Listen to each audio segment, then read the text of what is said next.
Hi, I'm Timothy Pope, and this is China Buzzwords from Shanghai I, where we help you decode business, finance, and economics.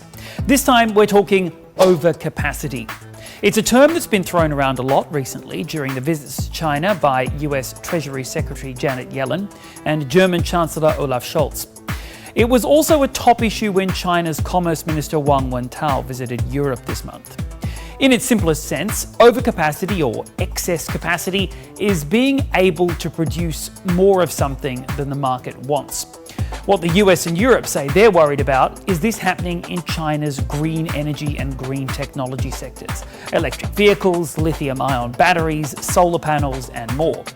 China's policy of switching over to new quality productive forces will put these industries at the forefront of economic expansion. In theory, that could lead to more being produced than Chinese or global consumers would want to buy. China has proved that it's able to produce and sell all of these things more cheaply than more developed economies. And those economies are worried about a flood of cheap green tech exports. But that doesn't really stack up.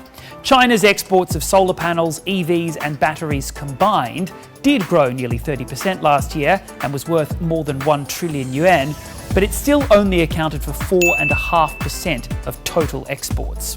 The fear in Washington and Brussels is that these exports could balloon if Chinese domestic demand slows down, driving down global prices and hurting US and European business, which they say don't benefit from the subsidies China gives its companies.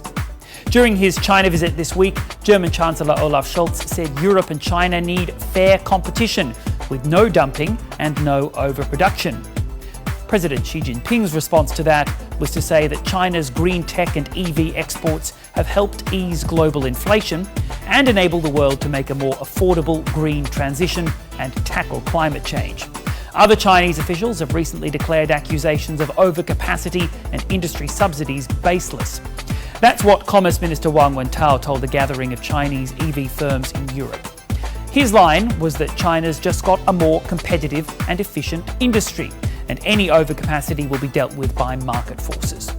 We're already starting to see that in China's solar sector, where some companies are already considering closing down production lines because, by some estimates, China's already got enough capacity to meet global demand until 2032. But it looks like politics is what's driving this issue, not economics or climate science. Because if the world is truly serious about hitting net zero emissions, we need to be building capacity in wind turbines and lithium-ion batteries, not smothering it.